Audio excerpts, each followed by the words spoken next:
أعوذ بالله من الشيطان الرجيم بسم الله الرحمن الرحيم رب اشرح لي صدري ويسر لي أمري واحلل عقدة من لساني يفقه قولي رب زدني علما اللهم فقهنا في الدين اللهم أرنا الحق حقا وارزقنا اتباعه وأرنا الباطل باطلا وارزقنا اجتنابه اللهم اجعل عملي كله صالحا واجعله لوجهك خالصا ولا تجعل لأحد فيه شيئا آمین یا رب العالمین۔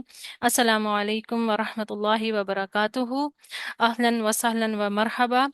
عشرہ ذوالحجہ اللہ تعالیٰ کے فضل و کرم سے شروع ہو چکا ہے، اور اللہ تعالیٰ ہم سب کو توفیق دے کہ ہم اس میں میکسیمم نیکیاں سمیٹیں اور بہترین کام کرنے کی اللہ تعالیٰ ہمیں توفیق عطا فرمائے، اور اللہ تعالیٰ ہم سے قبول بھی فرمائے۔ تو ہم نے ایک چھوٹی سی ایفرٹ کی ہے عشرہ ذوالحجہ کے حوالے سے، ایک چھوٹا سا پروگرام آپ لوگوں کے لیے ترتیب دیا ہے، جس میں ہم 9 دنوں میں ابراہیم علیہ السلام کی وراثت اور ان کی تاریخ کو سمجھنے کی کوشش کریں گے، اور یہ جانیں گے کہ اس میں ہمارے لیے کیا اسباق ہیں۔ اس کے ساتھ ساتھ ہم سورۃ الحج کی تفسیر اور سورۃ الفجر کا حفظ جو انشاءاللہ تعالی ہم وہ بھی اس سے بھی استفادہ حاصل کریں گے۔ تو ہمارا پہلا سیشن، آپ کا پہلا سیشن میرے ساتھ ہے۔ میرا نام سمر نعیم ہے، اور ابراہیم علیہ السلام کی تاریخ اور وراثت کو انشاءاللہ تعالی میں آپ کے ساتھ کور کروں گی۔ تو بغیر کسی تاخیر کے ہم اپنے لیسن کی طرف چلتے ہیں۔ آ، سب سے پہلے ہمارے لیے یہ جاننا ضروری ہے کہ ہم انبیاء علیہ الصلاۃ والسلام کی زندگیوں کا مطالعہ کیوں کرتے ہیں۔ اللہ تعالیٰ نے بھی ہمیں اپنی کتاب میں یہ واقعات سنائے ہیں، اور اللہ تعالیٰ قرآن میں فرماتے ہیں کہ اعوذ باللہ من الشیطان الرجیم وَقُلًّا نَقُصُّ عَلَيْكَ مِنْ أَنْبَاءِ الرُّسُلِ مَا نُثَبِّتُ بِهِ فُؤَادَكَ، کہ ہم آپ کو رسولوں کی خبریں اسی لیے سناتے ہیں تاکہ اس سے آپ کے دل کو مضبوطی عطا کریں۔ تو اللہ تعالیٰ نے مقصد بتا دیا کہ ہمیں یہ واقعات کیوں بتائے جا رہے ہیں، ہم نے ان کو کیوں پڑھنا ہے، تاکہ ہمارے دل ثابت قدم رہیں، ہمیں قوت ملے روحانی طور پر، جذباتی طور پر، نفسیاتی طور پر، کیونکہ ان سب کا اثر ہماری جسمانی قوت پر پڑتا ہے۔ یہ آیت اگرچہ نبی صلی اللہ علیہ وسلم سے براہ راست خطاب ہے کیا ہوا ہے، مگر اس کا پیغام ہم سب کے لیے ہے۔ اللہ تعالیٰ ہمیں بتا رہے ہیں کہ یہ صرف قصے کہانیاں نہیں ہیں، بلکہ دلوں کو مضبوط کرنے والا پیغام ہے۔ اور اس میں جو لفظ نبا جو استعمال ہوا ہے، جس کو ہم خبر کے معنوں میں لیتے ہیں، اور یہ کوئی عام خبر نہیں بلکہ اہم خبر کے معنوں میں یہ چیز آتی ہے، جس کو آج کل کے دور میں ہم بریکنگ نیوز کہتے ہیں۔ اور کیوں یہ ساری چیزیں اہم ہیں ہمارے لیے جاننا، اپنے دلوں کو مضبوط کرنا کیوں ہمارے لیے اہم ہے؟ کیونکہ دنیا کی زندگی میں بے شمار آزمائشیں آئیں گی، جیسا کہ اللہ تعالیٰ نے فرمایا سورۃ البقرہ میں وَلَنَبْلُوَنَّكُمْ بِشَيْءٍ مِّنَ الْخَوْفِ وَالْجُوعِ وَنَقْصٍ مِّنَ الْأَمْوَالِ وَالْأَنفُسِ وَالثَّمَرَاتِ وَبَشِّرِ الصَّابِرِينَ، اور ہم ضرور تمہیں آزمائیں گے، کچھ خوف سے، کچھ بھوک سے، اور مالوں اور جانوں اور محنتوں کے پھلوں کی کمی سے، اور صبر کرنے والوں کو خوشخبری سنا دیجیے۔ تو دنیا میں بے شمار آزمائشیں آئیں گی، اور ہم ضرور آزمائے جائیں گے۔ کیا ہم ان آزمائشوں میں حق پر کھڑے رہتے ہیں، یا لوگوں کی باتوں کے ڈر سے، پیئر پریشر سے، اپنی ناک اونچی رکھنے کے لیے، خاندان برادری کی وجہ سے ظلم اور ناانصافی کے ساتھ کھڑے رہتے ہیں؟ خوف، بھوک، اموات، مال کی کمی، محنت کے ثمرات میں کمی، قدر و قیمت، عزت میں کمی، ان سب پر ان صبر و استقامت کے لیے ہمارے دلوں کو مضبوطی چاہیے۔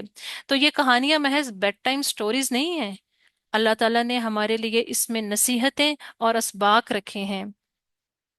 ان 9 دنوں میں ہم ابو الانبیاء یعنی نبیوں کے باپ ابراہیم علیہ السلام اور ان کے اہل کی زندگیوں کو دیکھیں گے، اور ان سے اپنے لیے اسباق نکالیں گے انشاءاللہ تعالی۔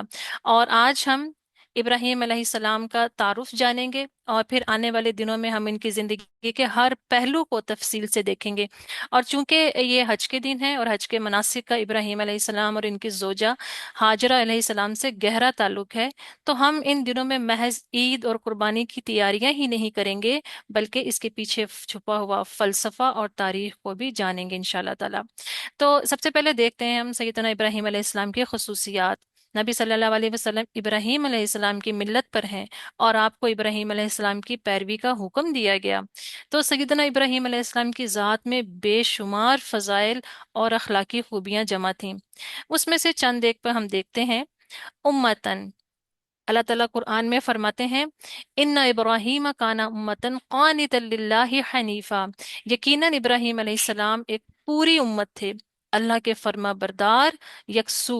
علماء کہتے ہیں کہ امت سے مراد وہ تمام خوبیاں جو ایک امت میں جمع ہونی چاہیے وہ سب سیدنا ابراہیم علیہ السلام کی ذات میں موجود تھیں۔ دوسری خصوصیت، خلیل اللہ، واتخذ اللہ ابراہیم خلیلا، اور اللہ تعالیٰ نے ابراہیم علیہ السلام کو اپنا دوست بنا دیا۔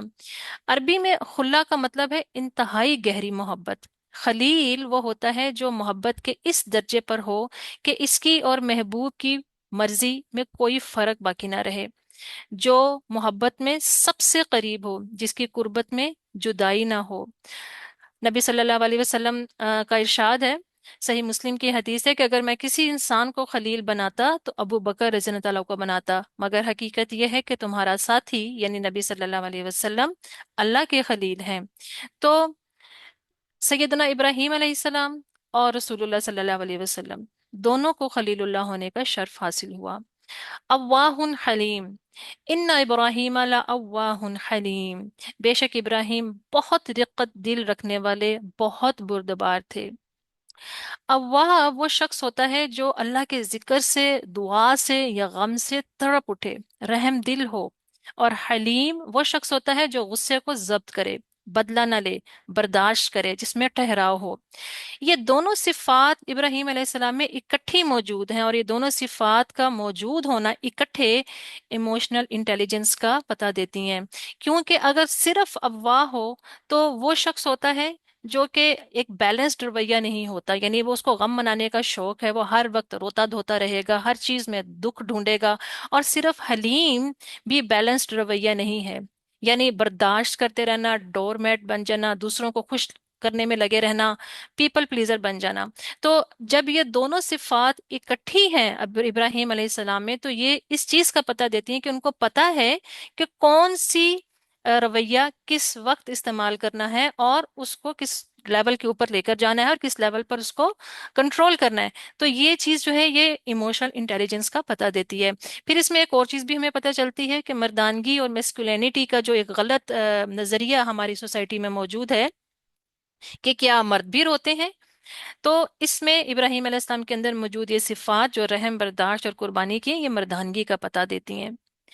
حنیفہ مسلمہ، ما كان ابراہیم یہودی ولا نصرانیہ ولكن كان حنیفا مسلمہ وما كان من المشرکین، کہ ابراہیم علیہ السلام نہ یہودی تھے نہ نصرانی، بلکہ وہ یکسو مسلم تھے اور وہ مشرکوں میں سے نہیں تھے۔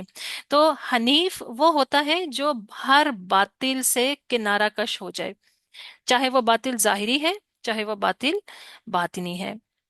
پھر نبی صلی اللہ علیہ وآلہ وسلم کا ابراہیم علیہ السلام سے تعلق، حدیث میں آتا ہے کہ ابراہیم علیہ السلام سے سب سے زیادہ مشاہبت رکھنے والے انسان تمہارے یہ ساتھی یعنی نبی صلی اللہ علیہ وسلم خود ہیں، صورت میں بھی اور سیرت میں بھی۔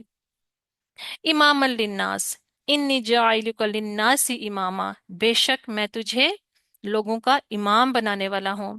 اور آپ یہ دیکھیں کہ الہامی کتب کے ادیان یعنی اسلام، عیسائیت، یہودیت، سب ابراہیم علیہ السلام کو مانتے ہیں اور ان کا احترام کرتے ہیں۔ تو سیدنا ابراہیم علیہ السلام کی ذات ہمارے لیے نمونہ ہے۔ ملت ابراہیم ومن احسن دینا ممن اسلم وجہہ للہ وہو محسن واتبع ملت ابراہیم حنیفا، اور اس سے بہترین دین کس کا ہوگا جو اپنا چہرہ اللہ کے لیے جھکا دے، نیکی کرنے والا ہو اور ابراہیم علیہ السلام کی پیروی کرنے والا ہو۔ اگر دیکھا جائے تو یہ آیت جو ہے اسلام کا خلاصہ پیش کرتی ہے۔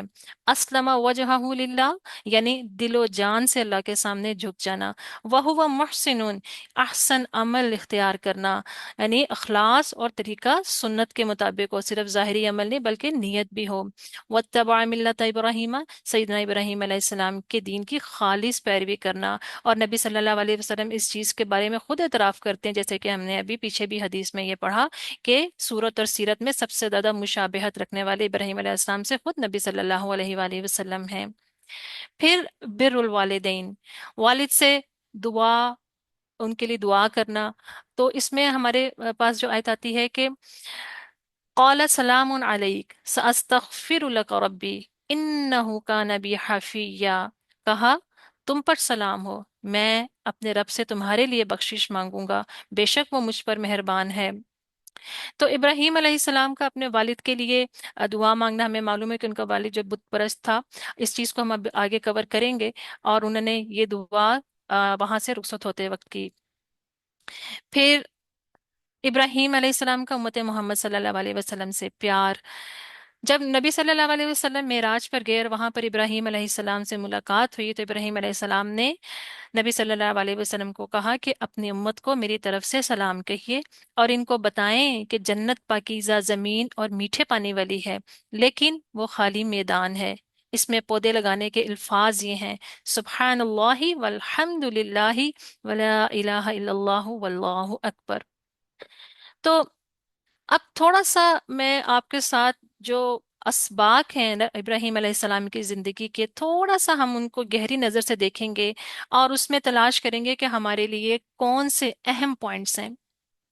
सैयदना इब्राहीम अलैहिस्सलाम मंतक और दलील के इमाम हैं। यानी हमारे यहाँ जो टिपिकल एक सोच डेवलप की जाती है, जिसको बाज लोग ताने के तौर पे भी यूज करते हैं कि मुल्ला की सोच, मौलवियाना रवैया, या बाज लोग इसको कुछ मुहावरे लोगों ने बनाए होते हैं, जैसे कि मुल्ला की दौड़ मस्जिद तक। यानी कि उनको दुनिया का और कायनात का और इर्द गिर्द का कोई कुछ इल्म नहीं होता। तो इब्राहीम अलैहिस्सलाम की जात में हम जब ये देखते हैं कि दीन में होने का मतलब ये नहीं है कि अकल को बंद कर दो। दीन में होने का मतलब, इब्राहीम अलैहिस्सलाम की जात से हमें रैशनल थिंकर का पता चलता है कि इब्राहीम अलैहिस्सलाम एक रैशनल थिंकर थे। यानी कि वो सिर्फ नरम दिल नहीं थे, बल्कि वो अक्ल और फितरत के नकीब भी थे। वो मंतक के ऊपर, दलील के ऊपर बात करते थे, वो दलील से बात को समझने वाले थे।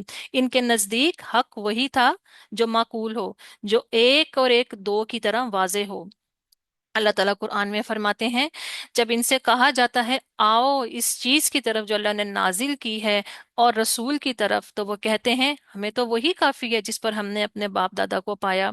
क्या ये बात भी काफी है, अगरचे इनके बाप दादा कुछ ना जानते हों और ना हिदायत याफ्ता हो? अब आप इस चीज पर ये सोचिए, क्या आपके अंदर ये सलाहियत मौजूद है? यानी ग्रोथ माइंडसेट है कि आपके पास जब हक आया और वो बेशक उन तालीमात से टकरा रहा है जो आपके बाप दादा, खानदान, बरादरी, रवायात, कल्चर, या आपके तौर तरीकों से, या आपके वालिदैन ने जो बताया उसके उलट है या फर्क है, तो क्या आप उसको मानते हैं? या आप अपनी खानदानी नाक रखने के लिए अपने वालिदैन की हर वो रिवायत या असूल या सोच जिस पर वो कायम थे उसको फॉलो करते हैं? मुमकिन है कि इल्म का वो हिस्सा आपके वालिदैन को या आपके बुजुर्गों को ना मिला हो और वो इतना ही कर पाए हों, मगर आप जान गए हैं, तो आप अमल बदलें और उनके लिए तौबा इस्तिगफार करें। तौहीद, अक्ल और सच्चाई, सैयदना इब्राहीम अलैहिस्सलाम का ये अंदाज हमें सिखाता है। इस्लाम अंधा अकीदा नहीं सिखाता। हमारा दीन अकल, फितरत और दलील के मुताबिक है। इस्लाम किसी को 1+1 3 की तालीम नहीं देता। इस्लाम अक्ल और ईमान का हसीन इम्तिजाज है। तो इम्तिहान ये है, और ये वो बात है जिसको कुरान में कहा गया है कि अगर आप खुद को बदलना चाहते हैं तो उसके लिए कोशिश करनी होगी, वरना बदलाव नहीं आएगा। और जब नहीं बदला जाता, उन रवायात को, उन जुल्मतों को, उन अंधेरों को जो हमारे कल्चर में, खानदानों में, रिवायतों में, तौर तरीकों में चल रही होती हैं, तो क्या होता है, ये जनरेशनल ट्रॉमा बन जाती हैं, जो नस्ल दर नस्ल चलता है और तबाही का बायस बनता है। और ये तबाही सिर्फ नस्लों तक नहीं रहती, बल्कि दीन के लिए भी, क्योंकि ये रवायात और ये तरीके जब नस्ल दर नस्ल चलते आते हैं तो ये एक अकीदे की शक्ल इख्तियार कर लेते हैं। और फिर हमें मालूम ही नहीं होता कि कब हम शिर्क में मुब्तला हो जाते हैं और इन मोहब्बतों और अकीदतों को अपने दिलों में पालते रहते हैं और अल्लाह से दूर हो जाते हैं। तो इब्राहीम अलैहिस्सलाम की जिंदगी के बारे में अल्लाह ने अलल ऐलान कहा कि वो मुशरिकों में से नहीं थे। यानी उन्होंने हर लेवल पर शिर्क की नफी की। اور اس کا آغاز گھر سے ہوا، یعنی گھر میں ہی موجود بت توڑے، حقیقتاً بھی اور مانوی بھی۔ ہم اپنے گھروں میں موجود کتنے بتوں کو پہچان پائے ہیں؟ اور اگر پہچان لیا تو کتنی کوشش کی ان کی اصلاح کی یا ان کو گرانے کی؟ یاد رکھیے جب آپ ان کو روکتے ہیں تو یہ سوشل ایول بن جاتے ہیں اور آپ کے خلاف ہی پروپیگنڈا شروع ہو جاتا ہے۔ تو سیدنا ابراہیم علیہ السلام کی ذات سے ہمیں کیا معلوم ہوتا ہے؟ شرک کے خلاف جہاد کا آغاز انہوں نے گھر سے کیا۔ سیدنا ابراہیم علیہ السلام کے والد آزر، جیسے کہ ہمیں معلوم ہے، ان کے ساتھ انہوں نے کیا بات کی؟ یا ابت لم تعبد ما لا يسمع ولا يبصر ولا يغني عنك شيئا، اے ابا جان، آپ ایسی چیز کی عبادت کیوں کرتے ہیں جو نہ سنتی ہے نہ دیکھتی ہے اور نہ آپ کو کچھ فائدہ دے سکتی ہے؟ ان کا باپ بت ساز تھا۔ سیدنا ابراہیم علیہ السلام کو بچپن ہی سے بت بیچنے کے لیے بازار بھیجتا تھا، لیکن وہ بازار میں جا کر کیا کہتے تھے؟ کون ہے جو ایسی چیز خریدے جو نہ فائدہ دے سکتی ہے نہ نقصان؟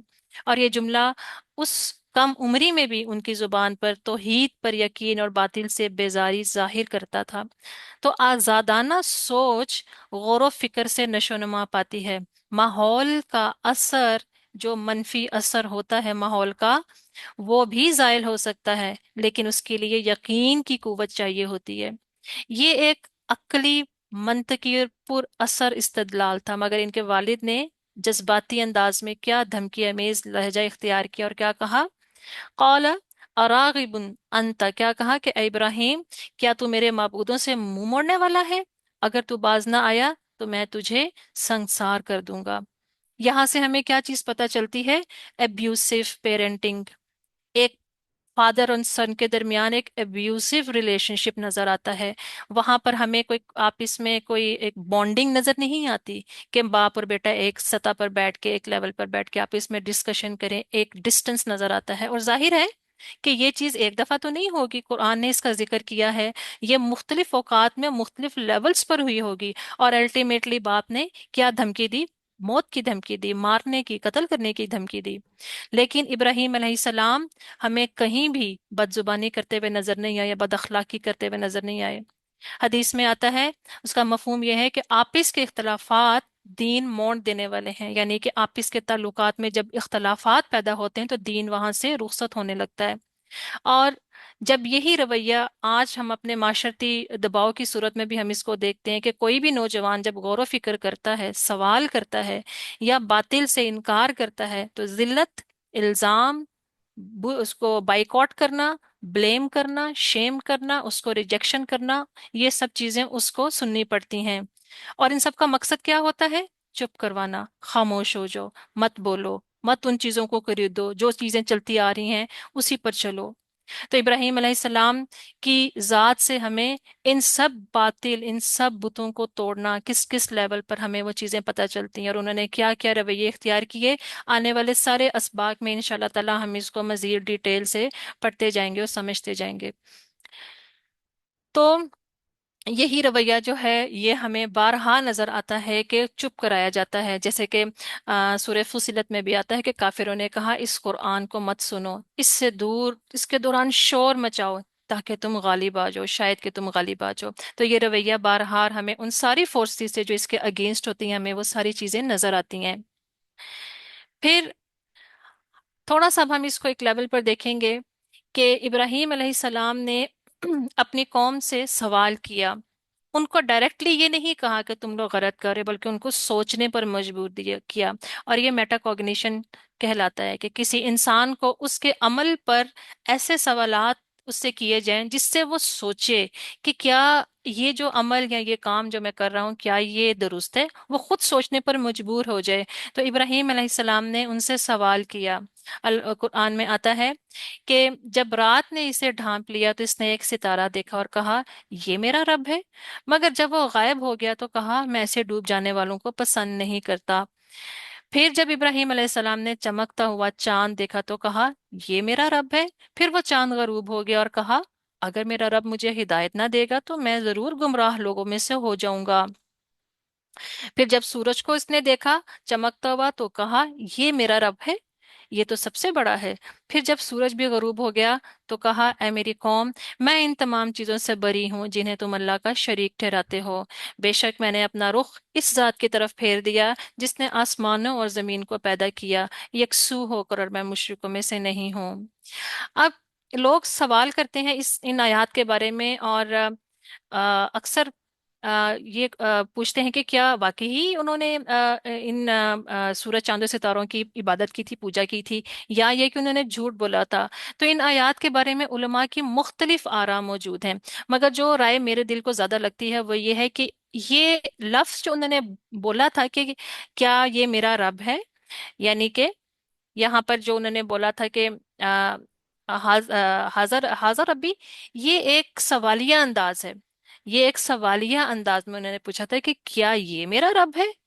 यानी कि आप इसको अपनी जात के ऊपर इस तरह ले, मैं आपको मिसाल ये देती हूँ कि आपने कहीं जाना है, आपकी सारी फैमिली किसी जगह जाने के लिए तैयार है और आप जानते हैं कि वो जगह अच्छी नहीं है। आपको एक्सपीरियंस है कि वहां पर जाकर मुख्तलिफ मसाइल हो सकते हैं। तो आप बजाय, आप क्योंकि सारे लोग एग्री हैं और सिर्फ आप अकेले जो हैं उस चीज को एग्री नहीं कर रहे, तो बजाय आप उनको डायरेक्ट ये कहने के कि मत जाओ, आप सवाल उठाते हैं और आप क्या कहते हैं कि क्या हमें उधर जाना है, क्या ये अच्छी जगह है। आप ये नहीं कहते कि ये अच्छी जगह नहीं है, डायरेक्ट नहीं कहते कि ये अच्छी जगह नहीं है मत जो, आप ये कहते हैं क्या हम वहां जाएंगे, क्या हम वहां पर ये चीज खाएंगे, क्या हम वहां पर इस तरह से बैठेंगे।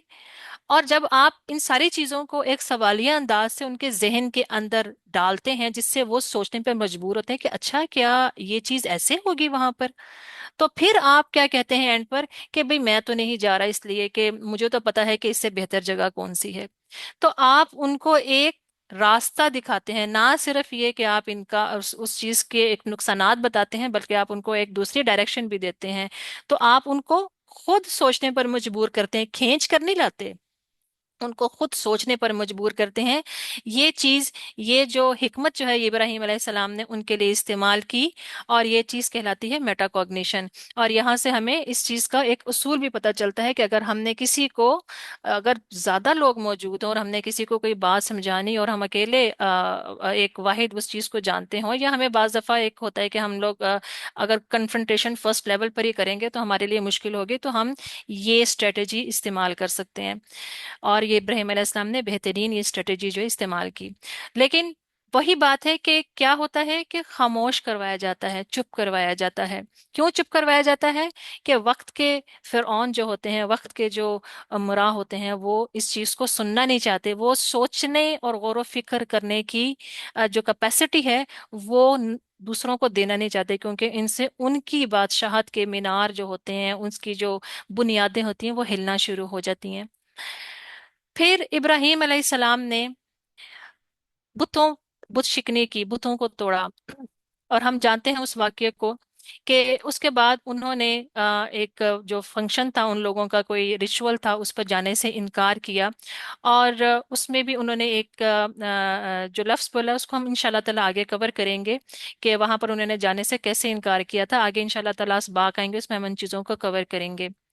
तो इब्राहिम अलैहिस्सलाम ने कहा कि फिर उन्होंने, कुरान कहता है कि फिर इसने इन सब बुतों को तोड़ दिया सिवाय एक बड़े के, ताकि वो उसकी तरफ रुजू करें। यानी कि ये उन्होंने एक प्लान किया था कि जब एक के सामने सारा मामला हो रहा है तो फिर वो डेफिनेटली वो जानता होगा।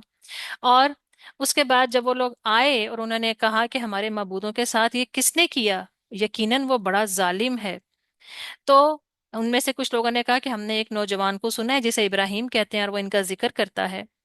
और फिर उन्होंने कहा कि जब वो उनसे ये पूछा गया तो उन्होंने कहा कि ये बड़े वाले ने किया है, अगर ये बोल सकते हैं तो इनसे पूछ लो। यहाँ पर उन्होंने उन लोगों की उस जो अक्ल थी उसको सवाल किया कि क्या तुम वाकई इस चीज पर यकीन रखते हो कि ये बात कर सकते हैं, ये जानते हैं, क्या ये समझते हैं। और जब लोगों ने उनको उस तरफ सुना तो सैयदना इब्राहिम अलैहिस्सलाम का ये अक्ली जो एहतजाज था कि अगर ये बुत वाकई में माबूद है तो सबसे पहले क्या करते, अपनी हिफाजत करते, या कम से कम ये जवाब तो देते। और ये एक अकली तौर पर तंज था उनकी अकल पर, उनकी सोच पर।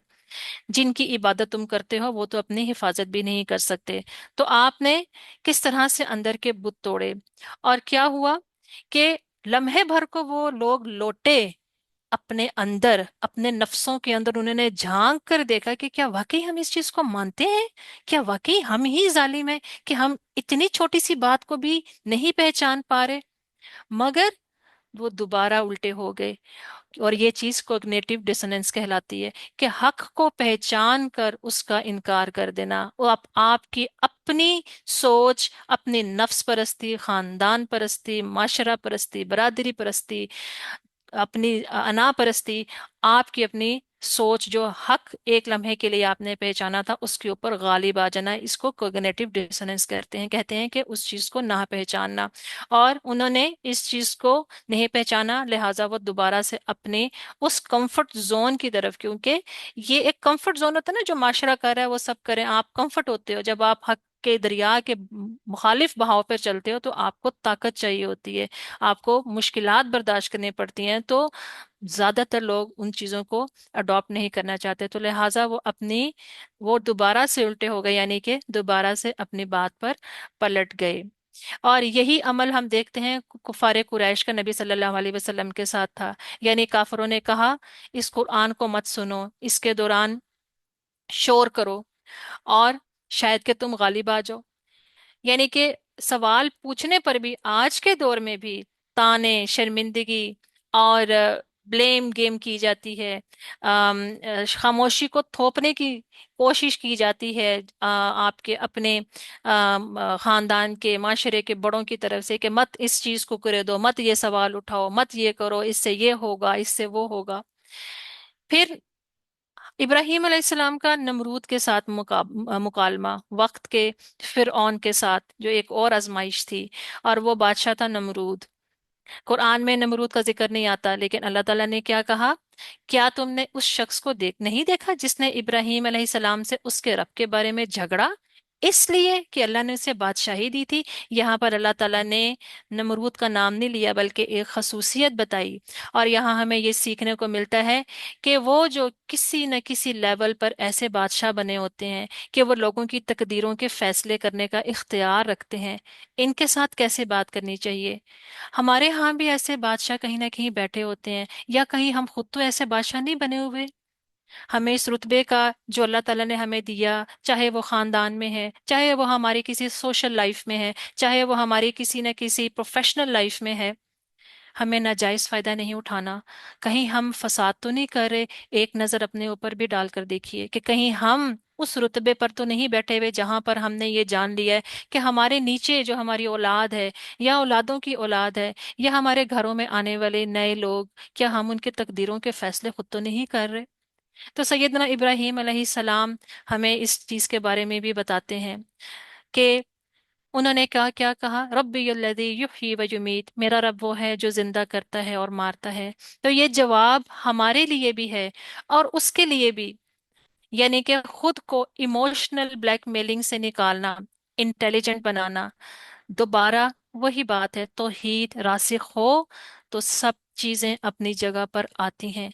अगर कहीं कुछ गड़बड़ है तो मतलब है कि हम कहीं ना कहीं तौहीद में गलत कर रहे हैं। अब क्या है, नमरूद ने मुगालता दिया कि मैं भी मार सकता हूँ।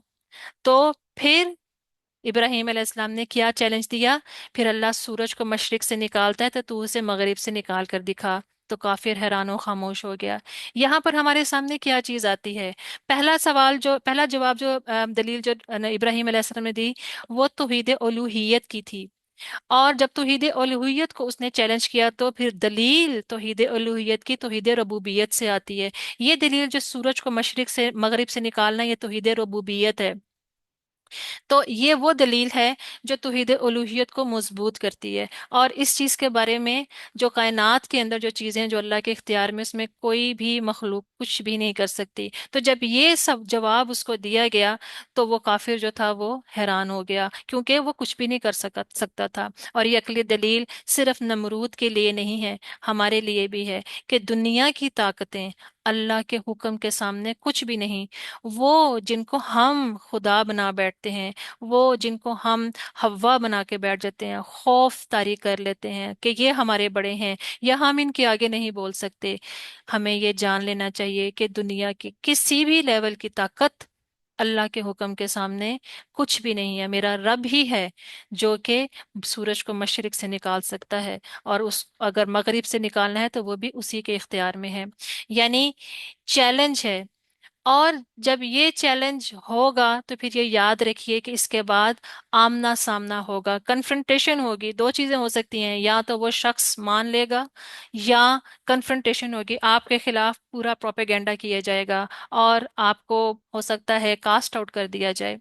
यानी इब्राहिम अलैहिस्सलाम ने तो ये चीज जो थी उन्होंने तो एक लम्हे में कर दी। मुमकिन है हमारे लिए एक स्टेप से दूसरे स्टेप में जाने में बाज दफा बहुत वक्त लग सकता है, हफ्ते, दिन, महीने, साल, और बाज दफा पूरी जिंदगी भी। और अगर फिर भी कोई अपनी रविश पर कायम रहे तो उसका मतलब क्या है? बदर होगा, यानी आमना सामना होगा।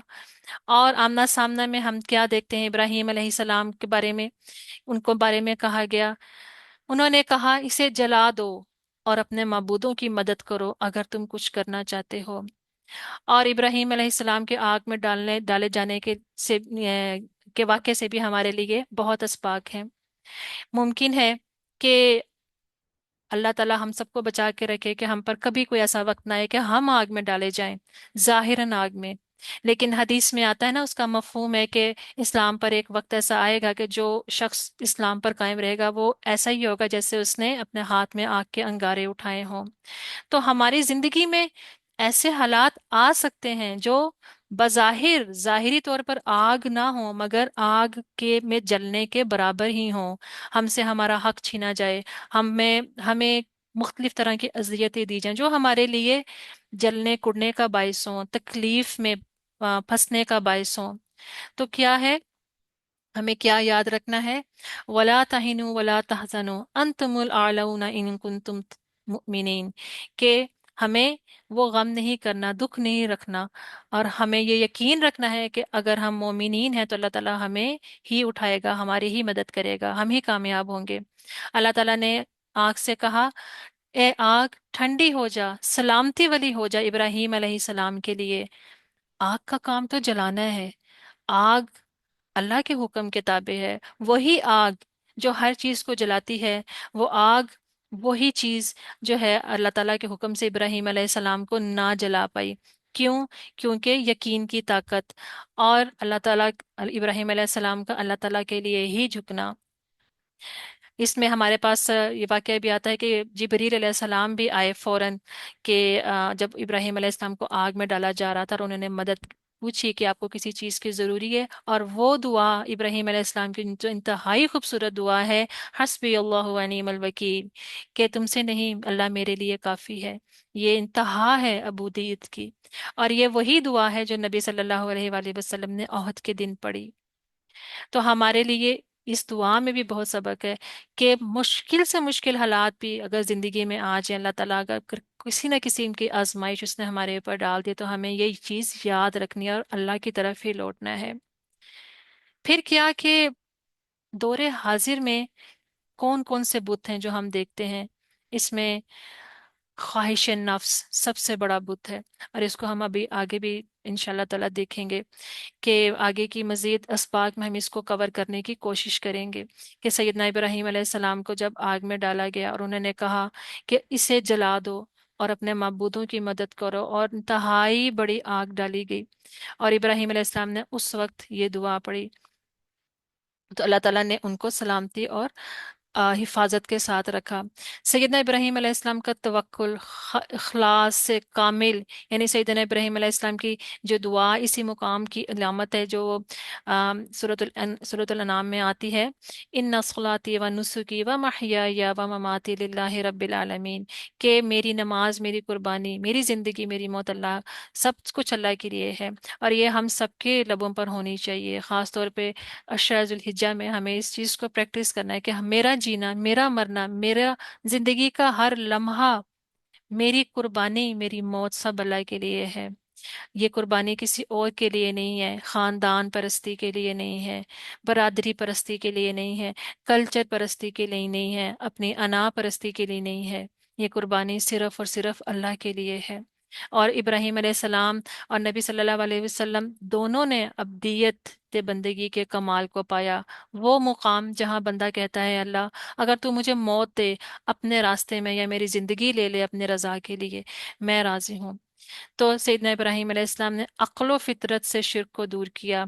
उन्होंने बुत परस्ती के खिलाफ एहतजाज किया। जब हक पेश किया तो कौम ने थोड़ी देर को माना, फिर दबाव में आकर इनकार किया। उन्होंने उन्होंने कामिल तवक्कुल से आग में जाने को कबूल किया, और उनका कहना था हस्बुनल्लाहु व निअमल वकील।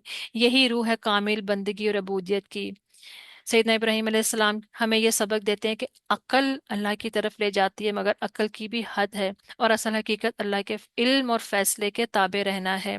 सजदे में हमारा माथा सिर्फ जमीन पर, सिर्फ हमारा जिस्म ही नहीं होता, बल्कि अक्ल और फहम, हम उसको अल्लाह के सामने झुकाते हैं, और ये चीज एतराफ करते हैं कि अल्लाह ताला मेरी अक्ल और मेरी फहम तेरे ताबे है, तुझसे बड़ी नहीं हो सकती। और फिर दुनियावी खतरात से कि अल्लाह ताला हमें ये सिखाता है कि जमीन, आग, पानी, हवा, सब कुछ अल्लाह के हुक्म के ताबे हैं। बस ऐ मेरे बंदो, तुम लोगों के मंसूबों से, उनकी साजिशों से या जाहिरी कुव्वतों से ना डरो। ताकत जो है वो सिर्फ और सिर्फ अल्लाह ताला की है। सैयदना इब्राहीम अलैहिस्सलाम का किस्सा हमें ये सिखाता है कि सिर्फ बात मानना काफी नहीं, बल्कि कुर्बानी भी देना पड़ती है। जैसे हम तवाफ काबा करते हैं, वैसे ही जिंदगी में ईमान का सफर चक्कर दर चक्कर से गुजरता है। कबीला, कौम, बादशाह, बेटा, और हर मौके पे हम इन सारे सफरों को, इब्राहिम अलैहिस्सलाम के जितने भी ये विरासत है, उनके जो सफर, इनको इंशाल्लाह ताला हम आने वाले असबाक में डिटेल से कवर करेंगे। और सैयदना इब्राहीम अलैहिस्सलाम का आग में सलामती के साथ निकल आना, हस्बुनल्लाहु व निअमल वकील के नारे पर जीना, अमली तौर पर उन्होंने जी के दिखाया। वो हमें सिखाते हैं अकल, यकीन और तौहीद का हसीन इम्तजाज क्या होता है। अल्लाह ताला फरमाते हैं सूरतुल हज में, यकीनन अल्लाह ताला ईमान वालों की तरफ से दिफा करता है। आज के जो बुत, आज के जो शिरक हैं, जो नजर आने वाले बुत हैं, जो हम हमारे दरमियान ही मौजूद हैं, वो कौन से हैं? हम जानते हैं कि हम मुसलमान ज़ाहिरी बुतों की पूजा नहीं करते, लेकिन क्या हमने दिलों में बुत बसा रखे हैं? क्या हम अपने जज्बात, ख्यालात, अना, कौमियत या मफादात के गिर्द तवाफ तो नहीं कर रहे? क्या तुमने ऐसे शख्स को नहीं देखा जिसने अपने ख्वाहिश को अपना इलाह बना रखा है? ये आयत एक जबरदस्त आईना है आज के माशरे की, जहां कहा जाता है जो तुम्हारा दिल कहे वही करो। तुम्हारा एहसास ही तुम्हारी हकीकत है। तुम खुद ही अपनी सच्चाई हो। माजी के मुशरिकीन जो थे, वो बाज मुशरिकीन अल्लाह को मानते थे, मगर उसके साथ वास्ते बनाते थे बुतों के, देवताओं के, सूरज चांद सितारे और इस तरह मुख्तलिफ और चीजों के।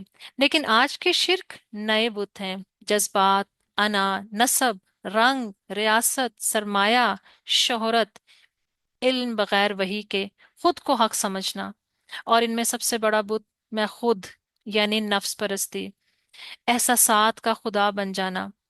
आज हम इस दौर में जिसे अहद जज्बात यानी एज ऑफ फीलिंग्स कहते हैं, पहले अगर पहले अहद में अकल था जिसमें मजहब से बगावत भी हुई, अब वो पीछे रह गया। अब हर चीज को एक एहसास की बुनियाद पर जांचा जाता है, और सच वो है जो मुझे अच्छा लगे, झूठ वो है जो मुझे अच्छा लगे।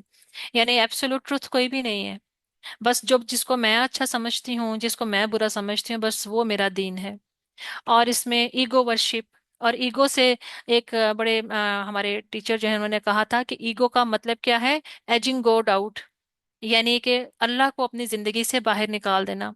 ईगो का मतलब ये है, ईगो की वर्शिप करने का स्ट्रेट अवे मतलब है कि अल्लाह को अपनी जिंदगी में से बाहर निकाल देना, अपने हर फैसले से, अपने हर मामलात से, अपने हर काम से। फिर रेशल सुप्रीमेसी, नस्ली बर्तरी, जिसमें डिफरेंट जो है आ जाती हैं, मुख्तलिफ नेशंस जो हैं जो अपने आप को बरतर समझती हैं। फिर मटेरियलिज्म है, यानी दौलत और जाहिर की बुनियाद के ऊपर सारे मामलात करना।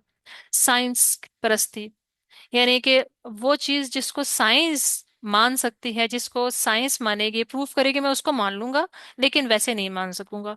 अब वही को तो साइंस डिफाइन नहीं कर सकती। बहुत सारे हमारे अकायद के अंदर अल्लाह ताला ने ये चीजें खुद रखी हैं कि اگر ہم محض سائنس کے اوپر ہی اپنے دین کو لینا شروع کر دیں تو ہم دین کے بہت سے احکامات اور بہت سی چیزوں کو نہیں مان سکیں گے۔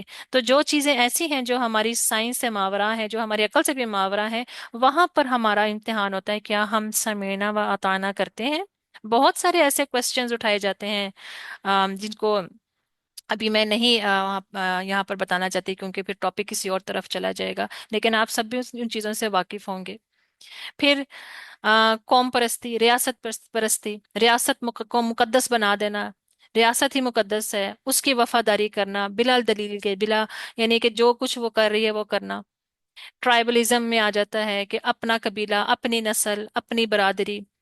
تو حق و باطل کا معیار جو ہے وہ قبیلہ، قوم یا پارٹی بازی یا انا پرستی یا جو ہے برادری پرستی نہیں ہے۔ پھر پوسٹ ماڈرنزم کہ سچ تو کوئی بھی نہیں ہے، ہر کسی کا اپنا ہی سچ ہے، ہر ایک نے اپنا ایک وہ جسے کہتے ہیں نا اپنا ایک ایجل بنایا ہوا ہے، اپنا ایک قبلہ بنایا ہوا ہے جس کی طرف اس نے منہ کیا ہوا ہے، اور ہر ایک اسی کو مانے جا رہا ہے، جو میں سمجھ رہا ہوں وہ صحیح ہے۔ حق و باطل کے پہچان کا معیار یعنی کہ کون ہو سکتا ہے اس کا معیار؟ میری اقدار کا، اچھائی اور برائی کا معیار کون طے کرے گا؟